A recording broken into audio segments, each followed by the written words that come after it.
God said, you are a son. You my child. You ain't got to do nothing else. You ain't got to get a degree. You ain't got to do nothing. You my son because you my son. And I'm just going to bless you because the rain falls on the just as well as the unjust. You ain't got to do nothing for me to love you. You ain't got to do nothing for me to hook you up.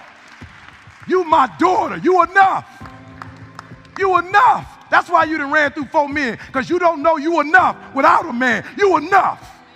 If you never get married, you enough. If you never pass that law degree, you enough. If you never become a doctor, you enough. If you never get married, you enough. If you never have a child, you are enough like you are. And that's why God created you. You are enough. And God say, come on home so I can take care of you. You got these no good Negroes taking care of you. Let me take care of you. You worry about some job, they killing you, and you go into that job like you a slave. God said, let me take care of you. I gave you a gift. Your gift will make room for you. I gave you a gift. You ain't got to run up behind them. They gonna run you in the grave. You ain't gonna have no time with your family and your kids. Let me take care of you, baby. I created you. They did. Let me take care of you. Created equal, some work harder in preseason. So that means that there are some people who are going to see the professor, going to see the TA. And even when the professor says, I don't meet with you, my TA meets with you, you say, I don't want to talk to your TA. That's what it is. I don't pay the TA. That's right. I pay you to teach me. So you're going to have to find some time to meet me. If I got to meet you at the mall, if I got to meet you at your house, you are going to see me. Listen to me. All men are created equal. Some work hard in preseason. When I went to college, guys were way smarter than me. 4.0s, 3.0s. They went to the Ivy League high schools, came to Oakwood from these great high schools. Most of them are not doing what I'm doing. Why? Because it's not about where you come from. It's about heart. You come to a place where, being smart ain't enough. You got to have heart.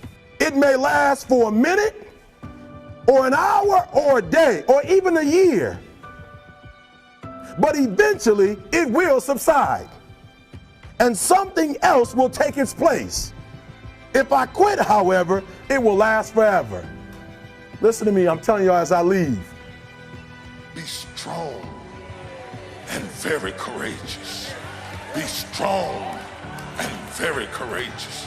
Be strong and be of good courage. Be strong and possess the land. As the second man, you were just used for physical strength. But as a leader, you gotta have inner strength. You gotta defy the Amorites, the Hittites, the Jebusites, the Gerashites. You gotta defy all of them. And so you're gonna have to be strong. You said, you're gonna have to be strong. You're gonna have to resist your own fear and resist their doubt and resist their murmuring. Be strong! That no one can do it for you but you. And even though you face disappointments, even though you will experience some setbacks, it goes with the territory. You must understand that. I remember I was playing a game with my 9-year-old son, John Leslie, and I beat him 10 straight games in a game called Connect 4. And finally, I said, John Leslie, I'm bored. I don't want to play you anymore. And I got up. I said, I'm ready to go to sleep now. And repeat after me, please. Let's say this together. It's not over until I win. John Leslie said, no, you can't go now, Dad. I said, why? He said, it's not over until I win.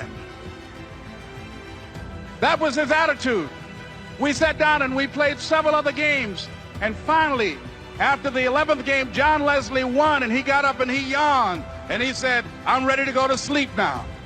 And I'm saying to you, what if all of us took that attitude after we face a rejection and a no, or we have a meeting and no one shows up, or somebody say, you can count on me, and they don't come through? What if we have that kind of attitude? The car's repossessed. Nobody believes in you. You've lost again and again and again. The lights are cut off, but you're still looking at your dream, reviewing it every day, and say to yourself, it's not over until I win. Write down at least 5 reasons on why you deserve your dream, on why you won't give up, what's going to make you unstoppable, why you must be unreasonable, because logical, practical thinking says you can't do it today. But if you want to produce unreasonable results in your life, like living your dream and taking charge of your destiny, you've got to be an unreasonable person. You've got to be an uncommon person. So write down the reasons of why you're here. My first major goal was to buy my mother a home. And let me tell you something, ladies and gentlemen. What will reasons do, Les? Nietzsche said, if you know the why for doing, you can endure almost anyhow. What do you mean by that? If you know why you're doing something, when the hard times come, and they're going to come, when the disappointments and the rejections come, and they're going to come by the truckloads, your reasons will be your rod and staff to comfort you, to pick you up. Once again, I got a saying on one of my tapes, if life knocks you down, try and land on your back, because if you can look up, you can get up. Let your reasons get you back up.